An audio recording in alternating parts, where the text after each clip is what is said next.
the life of Jonathan. Yan.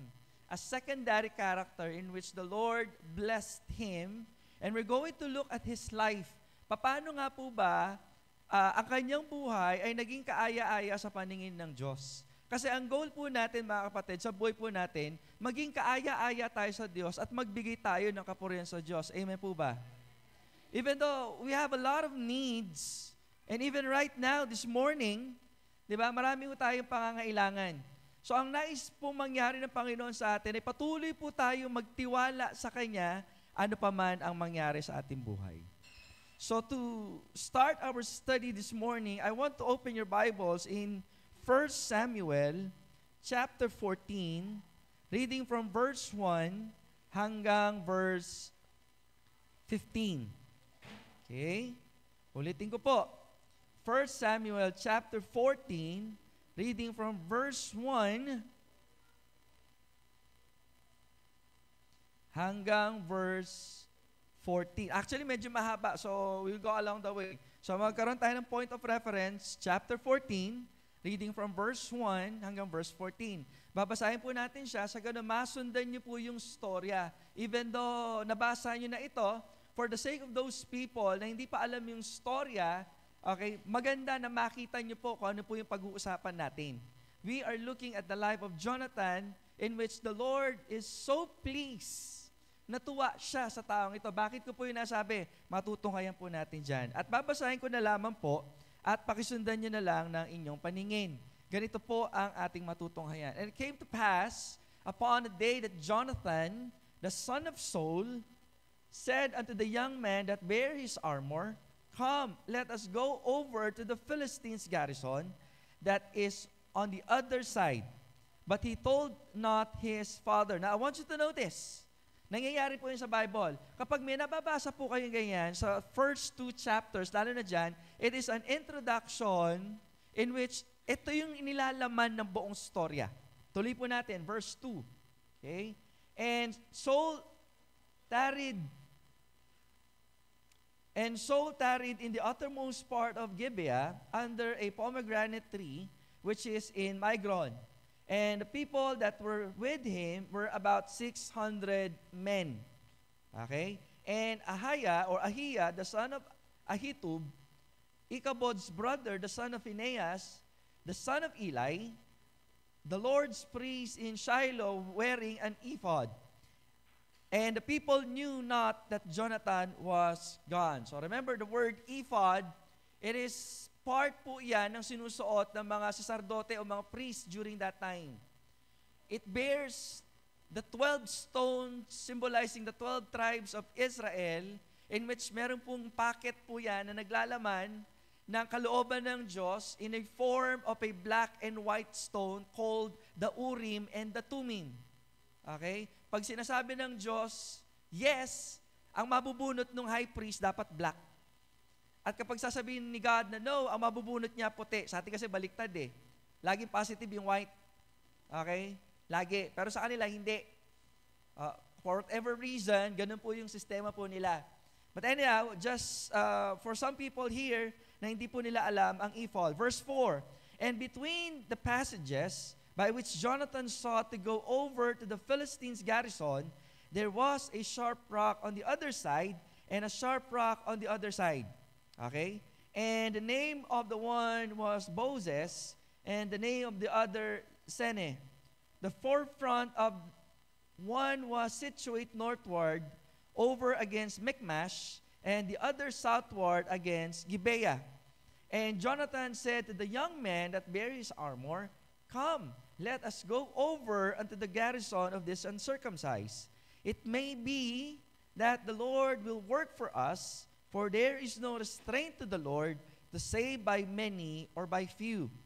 And his armor-bearer said unto him, Do all that is in thine heart, turn thee, behold, I am with thee, according to thy heart. Then said Jonathan, Behold, we will pass over to these men, and we will discover ourselves to them. Magpapakita tayo sa ating kalaban. If they say unto us, Tarry until we come unto you, then we will stand still in our place. So that's the challenge. and will not go up unto them. So yun yung sign. But if they say unto us, come up unto us, then we will go up, for the Lord hath delivered them into our hand, and this shall be a sign unto us. And both of them discovered themselves, or showed themselves, unto the garrison of the Philistine, or to the garrison of the enemy. And the Philistines said, Behold, the Hebrews come forth out of the holes where they had hid themselves. And the men of the garrison answered Jonathan and his armor-bearer, and said, Come up to us. So ito na yung sign. And we will shew you a thing. And Jonathan said unto his armor-bearer, Come up after me, sundan mo ako. For the Lord had delivered them into our hand, or into the hand of Israel. And Jonathan climbed up, his hands upon his feet, and his armor-bearer after him. And they fell before Jonathan, and his armor-bearer slew after him. And that first slaughter which Jonathan and his armor-bearer made was about 20 men, within as it were half acre of the land, which the yoke of oxen might flow. Tayo po'y manalangin. Muli, Panginoon, salamat po, Ama, sa umagang ito. Kami nagpupuri at nagpapasalamat sapagkat tuwing kami, Panginoon Diyos, ay sasamba, nagkakaroon po kami lagi ng pagkakataon upang mapag-aralan, mabasa, mapagbulay-bulayan, higit sa lahat, maisabuhay ang iyong banal na salita. Dalangin po namin, Panginoon, na kayo po nawa patuloy na magbukas sa aming mga puso at isipan. Ano man na nagiging sagabal kung bakit hindi po namin marinig ang inyong tinig, ang inyong kalooban, ay hiningi po namin na paglilinis na nagmumula sa inyo.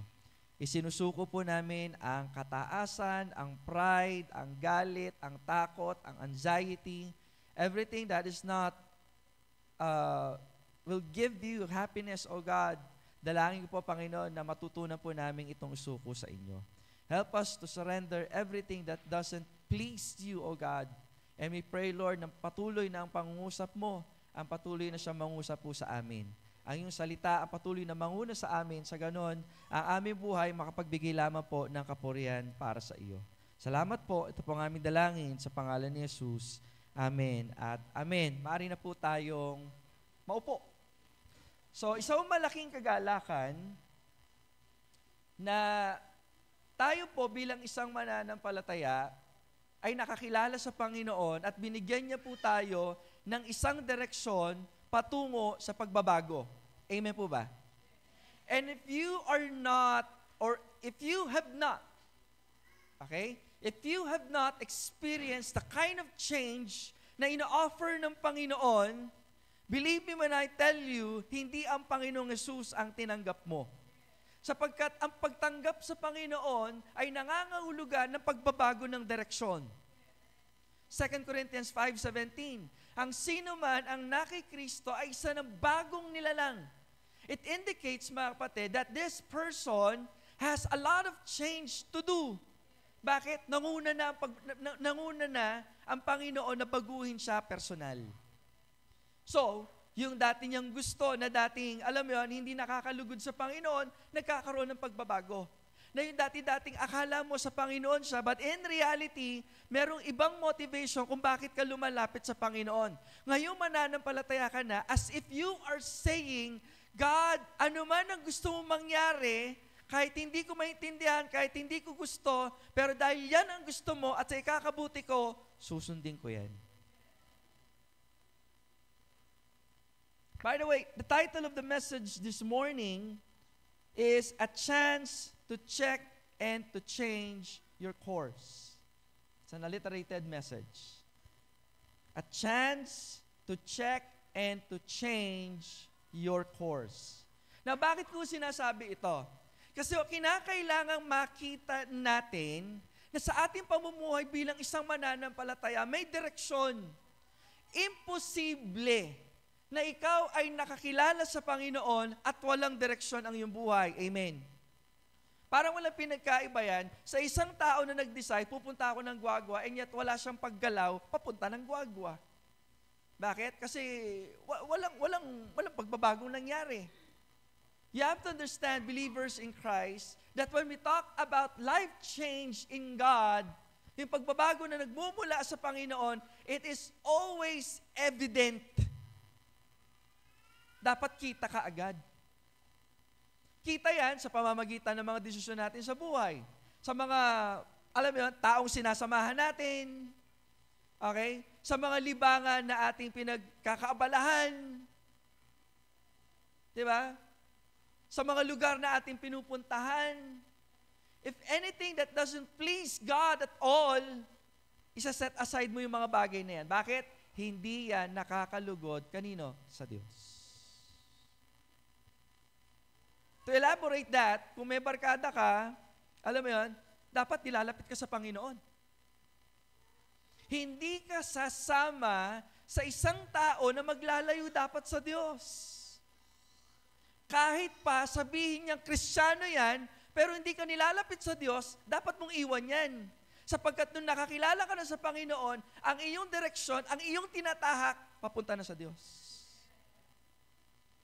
So anything and everything that hinders you to your walk towards Christ, dapat tinatabi natin, di ba? Inaalis natin. Yung mga bagay na hindi nakakalugod sa Diyos, mga pananamit, mga pananalita, mga pag-iisip na hindi nakakalugod sa Diyos, dapat iniiwan natin. Ang sino man ang nakikristo ay isa ng bago nilalang. Kung walang pagbabago, hindi si Kristo ang tinanggap mo. Kung walang pagbabago, hindi si Kristo ang tinanggap mo. Sumali ka lang sa relihiyon. And there are many people today, yeah, that's the right term. They have joined a religion. They haven't, alam mo yun, hindi pa nila nakukuha na ang dapat maintindihan ng mga mananampalataya ay magkaroon sila ng tamang relasyon sa Diyos. So that the religion that you have ay maging tunay. Hindi naman masama ang relihiyon eh. Okay? Just to clarify. Okay, we are a Baptist. Di ba? Meron tayong religion. Religion means to connect with God. Kinakailangan maibalik yung dating naputol. Yun ang ibig sabihin ng religion. Kaso nga lang, too much religiosity apart from God is dangerous. Dahil kahit kailan, di ka naman talaga ililigtas ng relihiyon. Sino magliligtas sa'yo? Ang Panginoon. And that relationship will bring out life change to the person. Kaya kahit na ayaw niyong marinig, yan ang mensahe ng katotohanan. Kasi ang tunay na tumanggap sa Panginoon, matutuwa siya sa tunay na mensahe ng Panginoon. Now dito sa pagkakataong ito, in our story, we need to look at the life of Jonathan and papaano nga ba natuwa ang Diyos sa buhay po niya. Kasi yung goal po natin, di ba? To give the glory to God, to please God, and not to please ourselves. Alam ko, may mga pangangailangan tayo. And we are so eager to God to answer our prayers. Pero mga kapatid, hindi ganun ang buhay ng Kristiyano. Ang lagi iniisip natin, Lord, ano po ba yung kalooban mo at gusto mo para magawa ko? Yun ang ibig sabihin, yun ang pinaka-essence ng Matthew 6:33. But seek ye first the kingdom of God and His righteousness, and all these things shall be added unto you.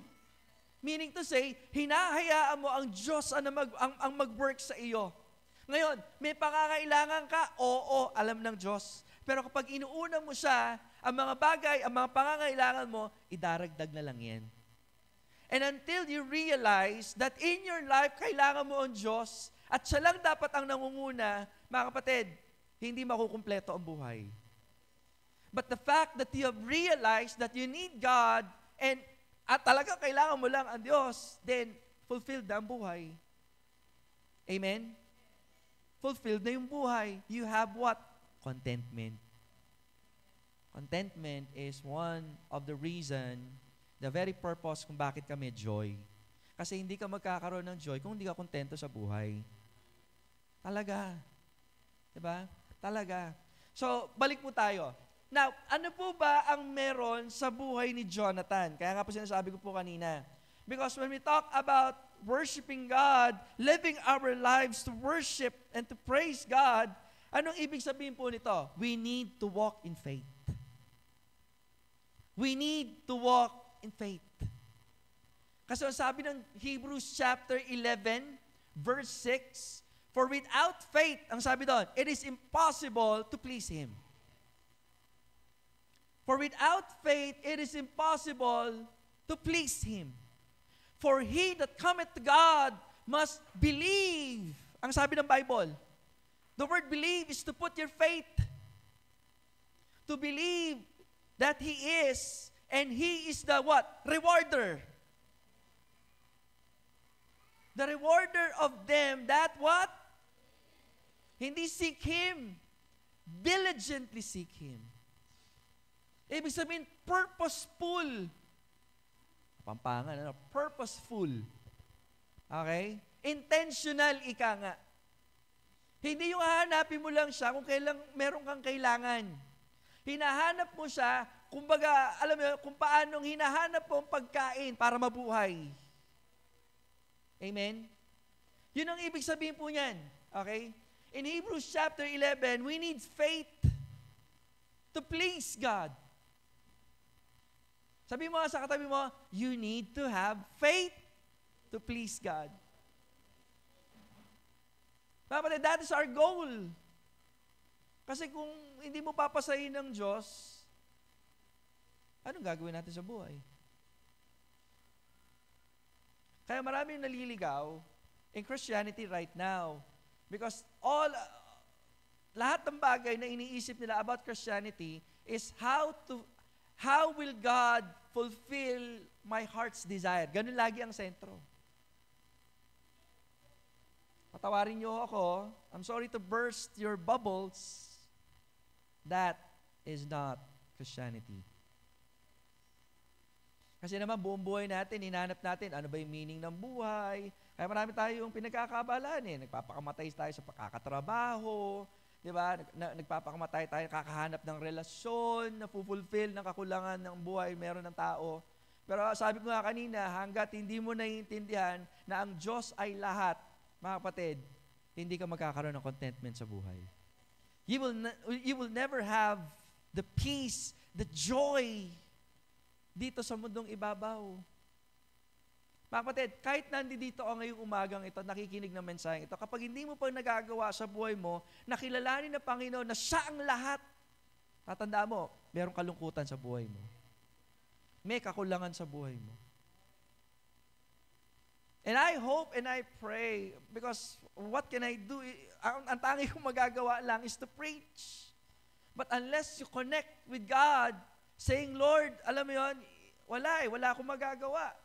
Alam mo, kahit na anong gawin kong pagtatrabaho, kahit na anong gawin kong paghahanap ng relasyon, kung hindi ikaw ang pupuno ng buhay ko, walang kwenta ang buhay. Sana sa buhay po natin, ganun po dapat. And when God has already, alam mo yun, filled in your life, siya po yung nanahan, at siya na yung pumupuspos sa buhay mo, ang gagawin mo ngayon, mapasaya ang Diyos. Problema kasi ng tao, hindi mapasaya ang Diyos kasi ang thinking nila, dapat masaya muna ako bago mapasaya ang Diyos. Remember, life is not about you. It's all about Him. And until you realize that, mga kapatid, you are lost. Naliligaw ka. Until you realize that, mga kapatid, you are existing, but you're not living. Magkaiba yun eh. Magkaiba yung nag-i-exist ka lang, wala lang, andyan ka lang, kaysa dun sa talagang buhay ka. Until you realize that you're living in a lie. Amen? Pinipilit mo lang pasayin sarili mo, sumasali ka sa camp, sumasali ka ng choir, ng youth ministry, everything, but in reality, may kulang sa buhay mo.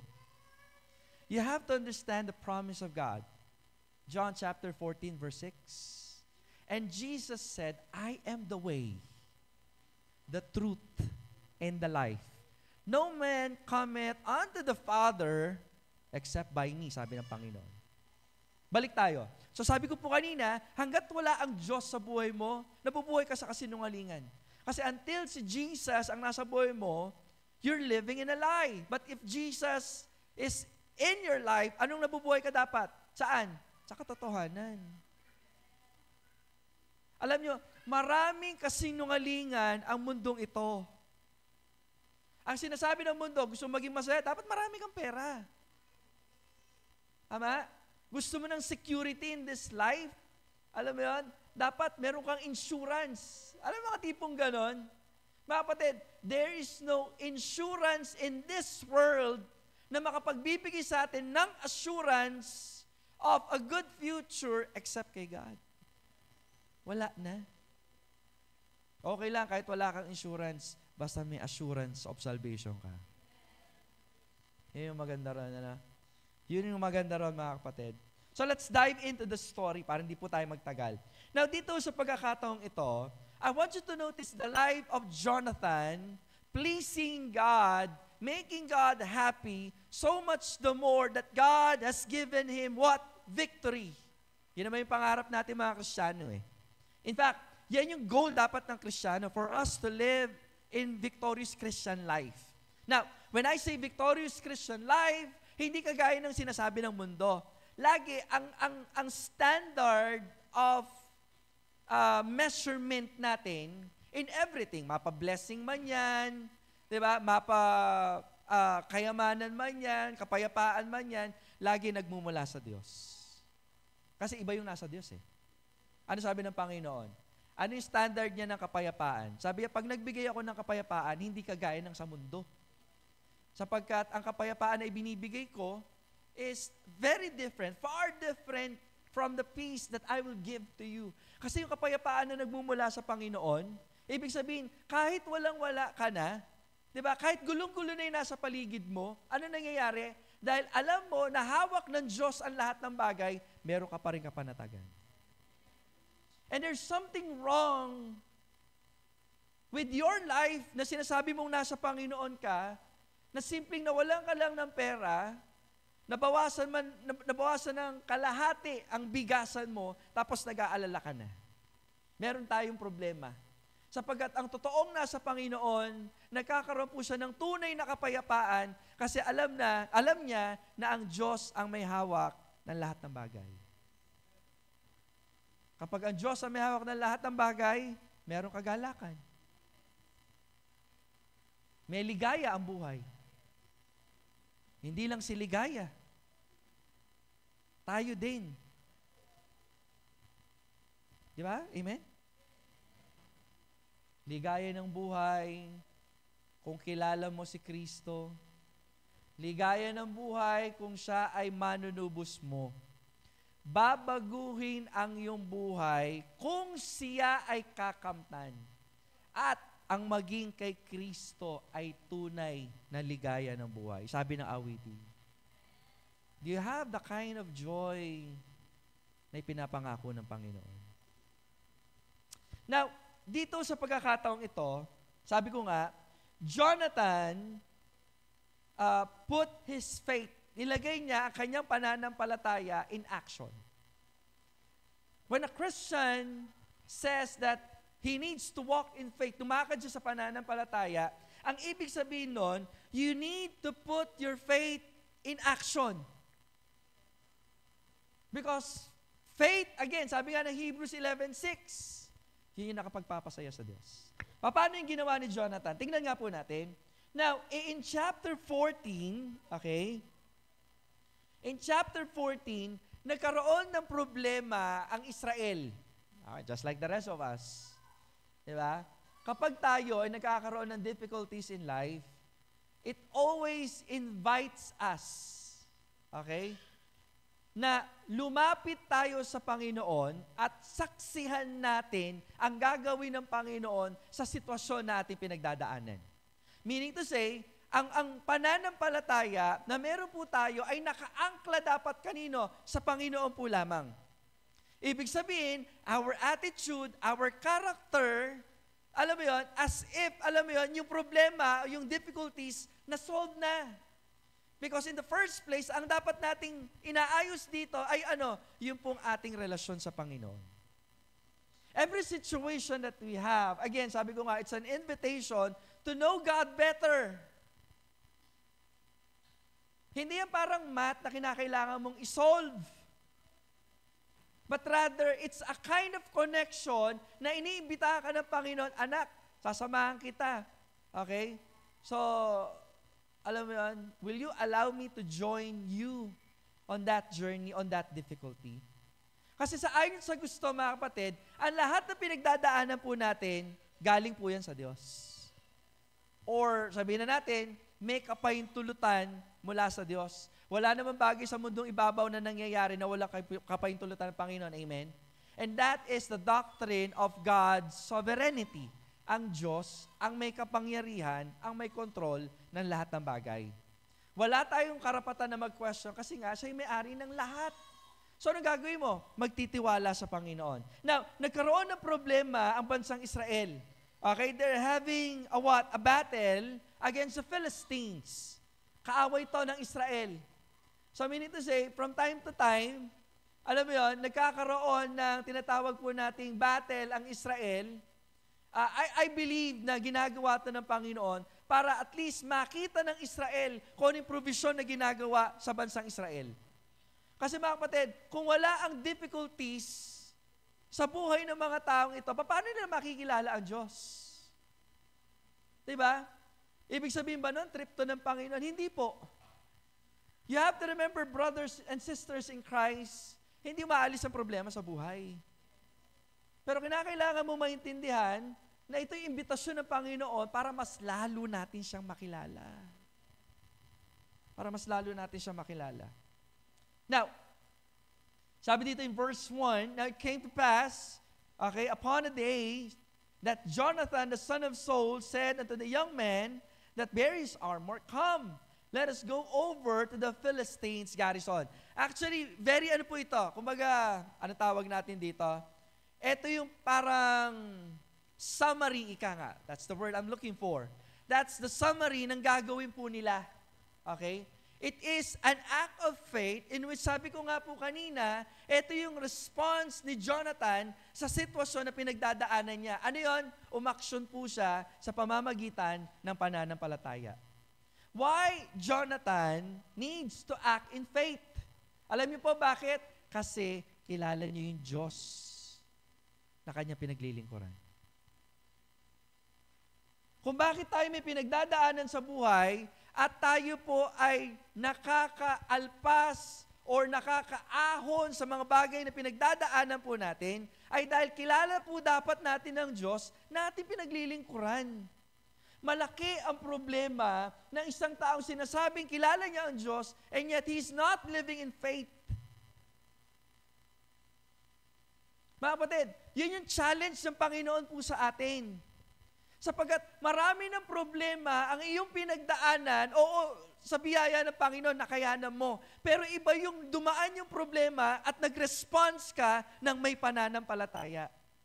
Because when you do that, you are inviting God's miracle and God's blessing in your life. Tingnan nga po natin buhay nito si Jonathan. So yun na nga po, nagkaroon po sila ng situation. Okay? So mag-advance na po tayo. So sabi po sa chapter 4, and between the passages by which Jonathan sought to go over to the Philistines' garrison. So that is his desire. Okay? So yung mga kasama niya, yung tatay niya, the King Saul and the 600 men, they are trembling, natatakot po sila doon sa sitwasyon na meron po siya. So ano ginawa ni Jonathan? He separated himself, umiwalay siya. Parang dapat ganun tayo mananampalataya eh. Kapag ikaw nakakilala sa Panginoon, and there's situation na pwedeng magpahina, okay, magkaroon ka ng distress, anxiety, everything, you should have a discernment to separate yourselves. Sana lang ginagawa natin yan when you say amen. Because most of the time, bakit ka distress, kakagamit yan ng cellphone.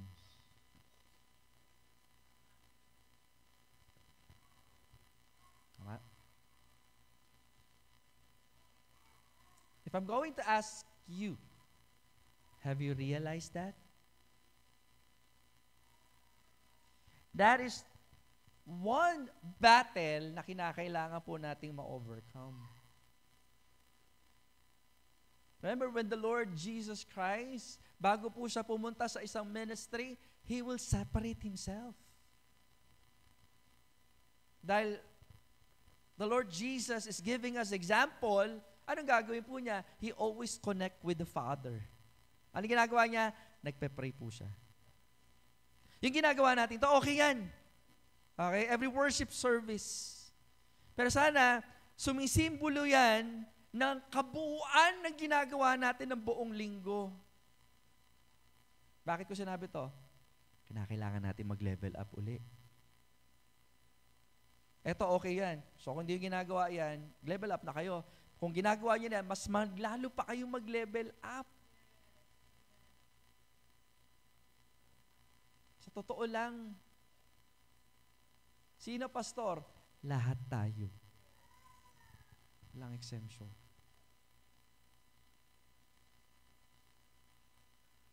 Alam niyo, minsan iniisip ko, when we hear God's word, and most of the time, we are being hit. When I say hit, talagang tinatamaan. At dapat talagang tamaan. Pastor, masakit. Dapat lang. Kasi tinutuwid tayo ng Panginoon. In the same book, in the book of Hebrews, kapag anak ka ng Diyos, dapat tinatamaan ka, nasasaktan ka kapag tinutuwid ka. At kapag tinutuwid ka, huwag ka na magdahilan, sumunod ka na lang. That's a problem many Christians today. Instead, na dapat sumunod tayo with all humility. Kasi binigyan tayong talino ng Panginoon, right? A good Christian who wants to obey God, hindi kailangan ng talino ng Diyos. Hindi kailangan ng Diyos ang talino mo, to be exact. Ang kailangan niya yung humility and your obedience. Ang bigat nun. Only those people who filled by the Spirit of God can do that. Nakikinig po ba kayo? Only those people who filled by the Spirit of God can do that. Takes a lot of courage, I know. Hindi lang gadget, barkada, bisyo, na hindi karapat-dapat sa paningin ng Panginoon. I always pray for God's mercy na lagi tayong kahabagan ng Panginoon. Na makita natin yung mga bagay na dapat natin baguhin. Makita natin yung mga bagay na dapat po nating isuko. Kasi when we talk about following God or obeying God, isa lang ibig sabihin nun kinakailangan nating bigyan ng kasiyahan ang Diyos na nagligtas po sa atin. I believe that is the attitude of Jonathan. Kaya nga wala siyang takot, mga kapatid. Bakit? Wala siyang tinatagong kasalanan. Okay? Tingnan po natin. So, everyone is afraid. Everyone is distressed. Okay? Everyone is discouraged. So, ano ginawa niya? He separated himself. Lumayo siya. Okay? Tapos, nanampalataya siya sa Panginoon. Okay? So, medyo pabibilisin ko na. So, he put his faith in action. Ibig sabihin, mga kapatid, tayo bilang isang mananampalataya, whatever situation that we are facing right now, we need to put our faith into action. Bakit? Tayo po'y mananampalataya sa Panginoon. Tanong, paano ginawa ni Jonathan na inilagay niya into action yung kanyang pananampalataya? 3 bagay ang nais ko pong makita po ninyo. The first thing that I want you to notice, okay, hindi hinayaan ni Jonathan ang kanyang sitwasyon ay pangunahan siya ng kanyang emosyon. Okay? Hindi niya hinayaan na ang kanyang sitwasyon ay mapangunahan ng kanyang, emosyon. Okay? Because there's a lot of emotion. Atras tayo, chapter 13. Okay? Sa chapter 13, verse 6, sabi ganito. Chapter 13, verse 6. when the men of Israel saw that they were in a strait, for the people, ano sabi dyan? Were what? Distress. Distress. Natatakot na may halong kaguluhan at kawalan ng pag-asa. Yan ang distress. Okay? Na dapat hindi ganyan ang sitwasyon eh. Alam nyo bakit? Kasi meron silang Diyos. Amen? Ba't sila nadidistress? Kasi malayo sila sa Diyos. Distress is caused by what? Being far from God. Yung tao wala sa Panginoon, natural, may distress yan. Kasi naturally, wala sa Diyos. Pero ibang kaso, kapag nasa Diyos ka, ay, alam mo yun, tagasunod ka ng Diyos, pero malayo ka sa Diyos. Your situation is no different from those people na walang Diyos. So, ibig sabihin, as if, alam mo yun, malayo ka sa Diyos. Kaya nga ano nangyari dyan? Then the people did hide themselves in caves, and in thickets, and in rocks, and in high places, and in, ano sabi dyan? Pits. Okay? Verse 7, yung pinakahulihan. Okay, ano sabi dyan? And all the people followed Saul. Okay? Followed him with, ano sabi dyan? Trembling. So, yun yung situation ni na Jonathan ngayon. Okay? So, paano nilagay ang kanyang pananampalataya sa Panginoon? Hindi niya hinayaang pangunahan siya ng kanyang damdamin. Hello? Sino dito yung first, instinct niya kapag mayroong problema? Mataranta, manisi. Diba? Itong taong ito, hindi niya ginawa yon. Okay? Hindi niya ginawa yan. Pangalawa, he never let his situation mag-take over not only emotion but also influence. Tandaan nyo si Jonathan ay anak nino, ni King Saul. Okay? So dapat, kung meron siya dapat matutunan, maintindihan, ay dapat magtiwala sa Diyos. But sadly, hindi yun natutunan ni Jonathan kay King Saul. Okay? Yung kanyang relationship kanino sa Diyos ay naging intact. Maybe si King Saul okay siya nung nauna. Okay? As if, yun naman ang mga tinuturo sa kanila, even if mga bata pa sila. Pero nanatili kay Jonathan, yung pagtitiwala sa Panginoon, kahit ay mga nakapaligid sa kanya, nagkakaroon ng pagkatakot, nagkakaroon ng tinatawag nating kaguluhan, dahil malayo sila sa Diyos, anong ginawa niya? Lumakad siya ng may pananampalataya. Sa papaanong paraan, hindi niya hinayaang ma-impluwensyahan siya ng mga tao nakapaligid sa kanya. And that is faith.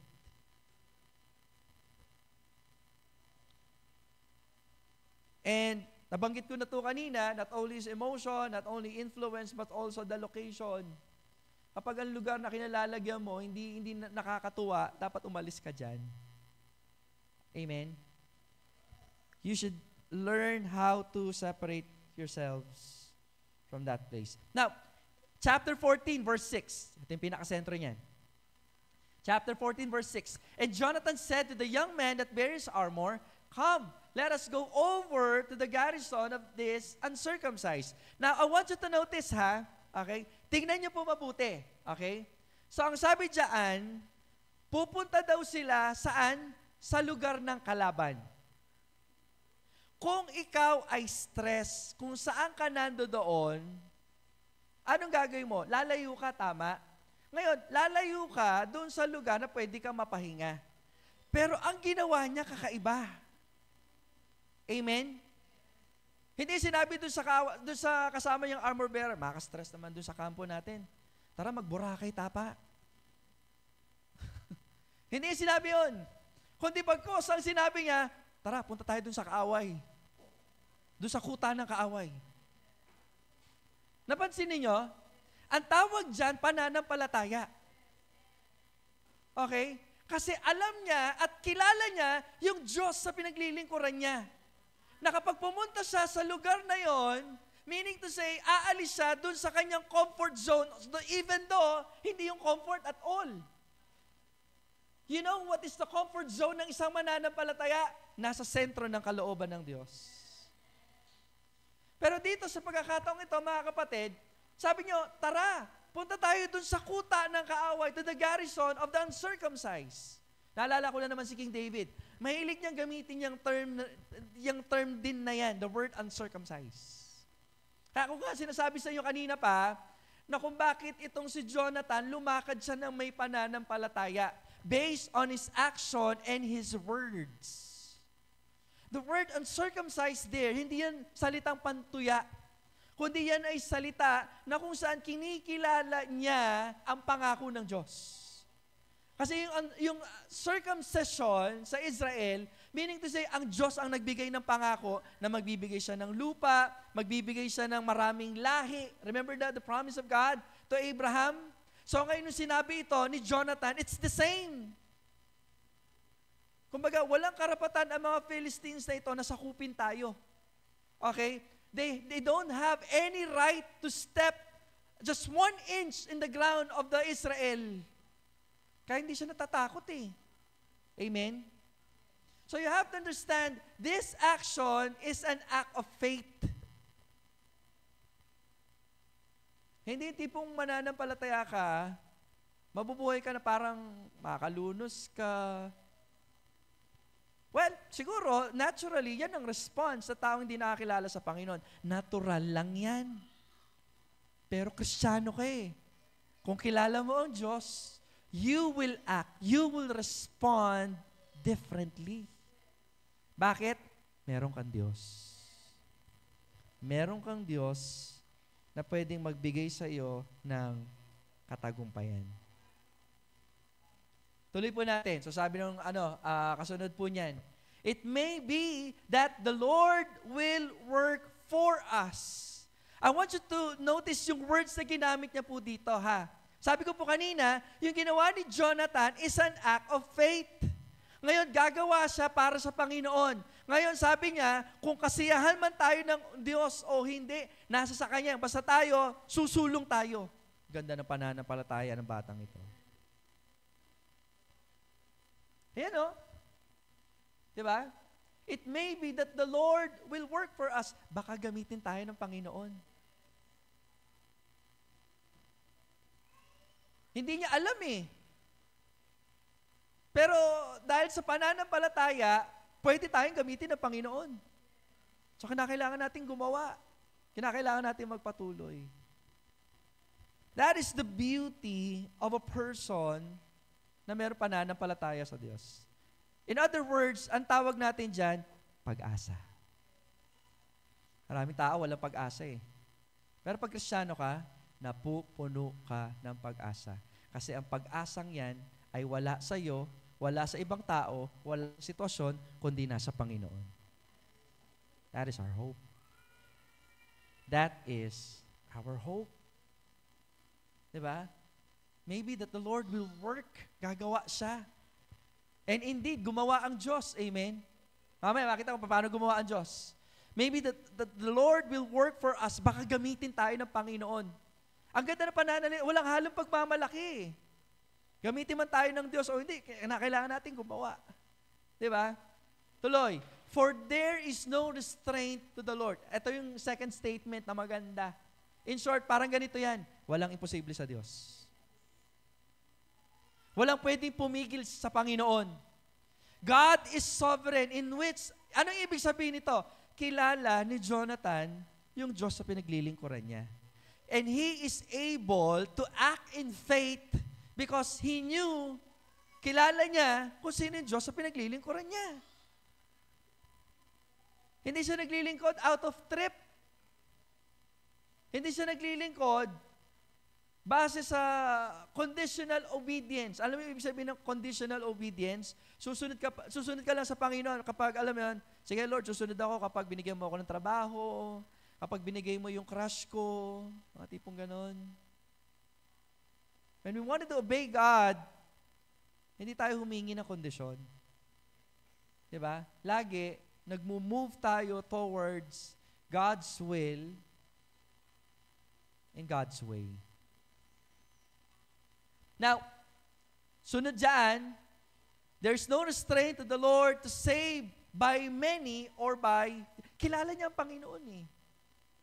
Basta ganito lang ang gagawin natin. Pupunta tayo doon, kung gagamitin tayo ng Diyos o hindi, salamat. Kasi naniniwala tayo, kontrolado ng Diyos ang mga bagay-bagay. Kung konti man o marami, ang Diyos ang may hawak. Ganun ang pananampalataya niya. So no wonder, the Lord giveth victory. Nagbigay po siya ng katagumpayan. Okay? Nagbigay po siya ng katagumpayan. So, ayaw niyo magbigay. So, una, paano siya nagbigay ng katagumpayan? Okay? By having His prayer answered. By having His prayer answered. Now, anong ginawa po niya? So, nanampalataya sa Panginoon, hinayaan niya na ang Diyos ang mag-work, nagkaroon sila ng plan kung kasiyahan ng Panginoon o hindi. He moved by faith. So, anong ginawa niya? So, sabi niya dun sa niya, susugurin natin. So, anong sabi nung tagadala ng armor? O, kahit na anong gawin mo, sige, kasama mo ako. Kaya kung meron po sa inyo, gusto nyo lumakad sa pananampalataya, make sure yung mga taong nakapaligid sa inyo, talagang ipupush kayo na magtiwala palalo sa Panginoon.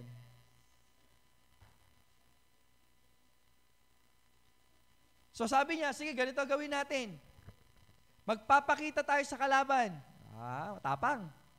Bakit? May Lord eh. Amen? Kung gusto yung maging matapang kayo pagkasama niyo ang Lord. Pero wag kayo magiging matapang na malayo kayo sa Diyos.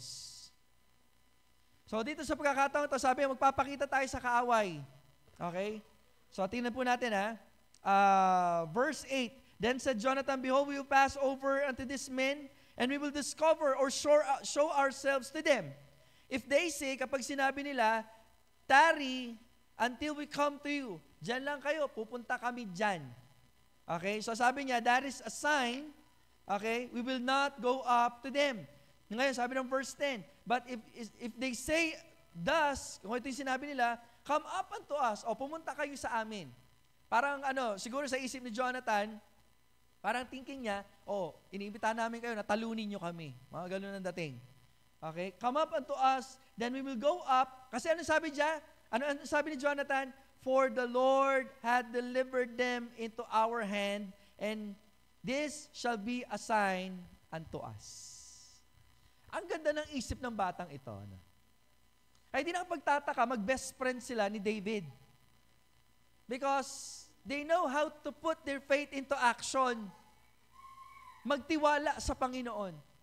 So dito, ang nangyari, di ba, to make the long story short, sinabi ng mga kaaway sa kanila, sabi ng verse 12, okay, and the men of the garrison answered Jonathan and his armor-bearer and said, come up unto us, and we will shew you a thing. So anong ginawa nila? That's a sign. Kumbaga, ang isip ni Jonathan, hindi yung tao yung nagsasalita, kundi ang Diyos. So, sinabi ng Diyos sa kanya, sige, go! So, walang kagatol-gatol, eto na! Pinakaganda ng mananampalatayang alam niya salita ng Panginoon, meron siyang galak sa puso. Galak sa puso na laging sumunod. Okay? Ano nangyari? Tinugon ng Diyos ang panalangin niya. So, verse 13, climb up upon his hands and upon his feet, and his armor-bearer after him, and they fell before Jonathan. Natalo po sila. And his armor-bearer slew after him. Notice verse 14. And the first slaughter which Jonathan and his armor-bearer made was, ilan yung napatay niya? Ilan yung napatay? Marami ba yon? Parang konti lang, Kasi ganito yan.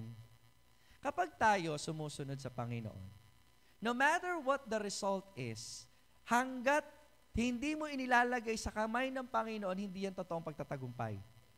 Pero dahil ibinigay niya sa kamay ng Diyos ang sitwasyon ni Jonathan, pinagtagumpay siya ng Panginoon.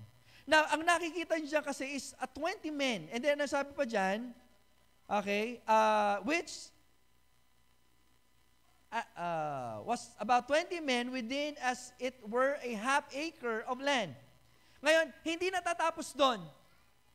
Yun yung kakayanin ni Jonathan. Ngayon, as if sinasabi ng Panginoon, tignan mo naman ang gagawin ko. So, saan natin makikita yan? Sa verse 15. Okay? So, sa verse 15, ano sabi? And there was trembling in the host. Okay? In the field and among all the people. Nagkaroon ng kaguluhan. Bakit? The garrison and the spoilers, they are also trembled. And the earthquake, so it was a very great trembling. Anong ginawa ng Panginoon? Niyanig niya yung buong lugar. Kumbaga, shake niyang gano'n, no? Dahil sila ngayon, paano yung kaguluhan? Nung nakita nga ni Saul, sabi niya, bakit gano'n? Yung mga kawal ni Saul, nakikita niya yung sinugod ni na Jonathan, sila mismo nagsasaksakan, nagpapatayan. Alam niyo sinong gumawa nun? Ang Diyos pong gumawa nun. Bakit? Because Jonathan put his faith in action. In short, ganito.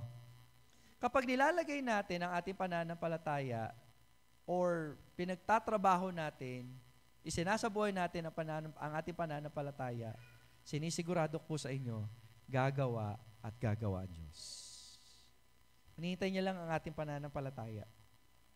So the Lord giveth victory by having His prayer answered. Pangalawa, the Lord giveth victory, okay, by standing His ground when everyone is down. Okay? By standing in His ground when everyone is down. Okay? Have you noticed that? Lahat kumbaga para bang as if wala na silang pag-asa. Nagkaroon ng spark ng pag-asa nung tumindig siya at nanampalataya siya sa Panginoon. No wonder, sabi ko nga po kanina, over and over again, as we, alam mo yun, as we read and understand the story, iba pala talaga ang nagtitiwala at nananampalataya sa Panginoon. Number 3 and last, the Lord giveth victory by witnessing the hand of God along the way. So that is number 3. The Lord giveth victory sa pamamagitan ng by witnessing the hand of God along the way. Now, all of this, okay, when the Lord giveth victory to Jonathan, ano pong ginawa po niya, ano po yung nasaksihan po nila? Yung katagumpayan na nagmumula sa Panginoon. Katagumpayan na kung saan hindi naranasan ni King Saul during that time. Na dapat, alam mo yun, siya yung nakauni. Hindi plano ni Jonathan na magpasikat. Kundi ang plano niya lang talaga, ilagay niya yung kanyang pananampalataya in action. Ibig sabihin, bakit tayo nalulugmok? Bakit tayo natatakot? Di ba meron tayong Diyos? No wonder this person have experienced victory. Siguro marahil sa bawat isa po sa atin ngayong umagang ito, may mga pinagdadaanan ho tayo. And I believe so. Marami. Ang tanong ko lang po, ganito, ang ating po bang pagkakakilala sa Panginoon ay inilalagay po natin in action? Nakakalungkot isipin na sa ating pong paglakad, kapag hindi po tayo nananampalataya sa Panginoon, nalulungkot ang Diyos. For without faith, it is impossible to please Him. Kung tatanungin ko po ba, palagi niyo natuwa ang Diyos kay Jonathan, it's a resounding yes. It's a resounding yes. Sana makita din yan sa buhay po natin, sa pamilya, sa trabaho, at sa ating paglilingkod. Ang paglakad sa pananampalataya, ang isa sa dapat po nating binibigyan ng pansin, sapagkat marami na tayong sitwasyong pinagdaanan . Ang nire-require lang ng Panginoon sa atin, simple lang. We need to walk in faith. Lumakad ng may pananampalataya sa pagsunod at pagtitiwala sa ating pong Panginoon. Tayo po lahat ay tumayo, tayo po'y manalangin. Tayo po'y manalangin. Muli, Panginoon, salamat po, Ama, sa oras na ito. Panginoon, kami po ay nagpapasalamat sa iyong kabutihan. Salamat, Panginoon Diyos, sapagkat mahaba pa rin ang iyong pasensya upang kami ay iyong makausap. Ngayong umagang ito, Panginoon Diyos, dalangin ko po na minsan pa, patuloy na kayong anguna, kayo po ang patuloy na siyang mabigay sa amin ng talino. Help us, Lord, to develop sensitivity, to discern, Panginoon Diyos, yung mga bagay na nagpapalayo sa amin sa iyo. Just like Jonathan, Father, maraming taong nasisiraan ng loob. Ang lugar nila, it's full of chaos, kaguluhan. Pero imbis, Panginoon Diyos, na magpahinga siya, which is understandable, ang ginawa po niya na napalataya siya sa inyo. It's work, but it's worth it, Panginoon Diyos. Ngayong umagang ito, inaanyayahan tayo ng Panginoon. We need to step. We need to walk a step, every step of the way with faith. Kapatid, kung tunay ka nakakilala sa Panginoon ngayong umagang ito, you should always, and God is requiring you to put your faith in Him. Kasi yun lang tanging paraan para mabuhay. Ito lang tanging paraan para mapasaya natin ang Diyos and nothing else. And if you have a prayer this morning, a situation na kung saan it requires your faith, ito na yung pagkakataon mo. Lapit mo yung asawa mo, yung anak mo, yung pamilya mo, kamag-anak mo, magulang mo, trabaho mo, paglilingkod mo, everything. Pero kung meron ka mang isipin ngayong umaga, lagi, nauuna ang Diyos. Unahin mo siya. Unahin mo siya. Uli, Panginoon Diyos, kami po ipapasalamat. Salamat, Panginoon Diyos, sa kabutihan. Salamat, Panginoon Diyos, na patuloy nga po kayo nangunguna at nangungusap po sa amin. Hinihingi po namin, Panginoon, na patuloy po kaming kahabagan. Patawad, Panginoon Diyos, sa aming kataasan. Help us at this day forward, O God, patuloy po kami manangan sa inyo. Hinihingi po namin, Panginoon, kahabagan niyo po kami, tulungan niyo po kami na lumakad ng may pananampalataya sa inyo. Natutunan po namin iwaksi mga bagay na hindi nakakalugod sa inyong paningin. Salamat po ng marami, Ama. Ito pong aming dalangin at sama. Sa pangalan ni Jesus. Amen and amen. Palakpakan po natin ang Panginoon. Salamat po at magandang umaga po sa atin lahat. Maaari po tayo maupo.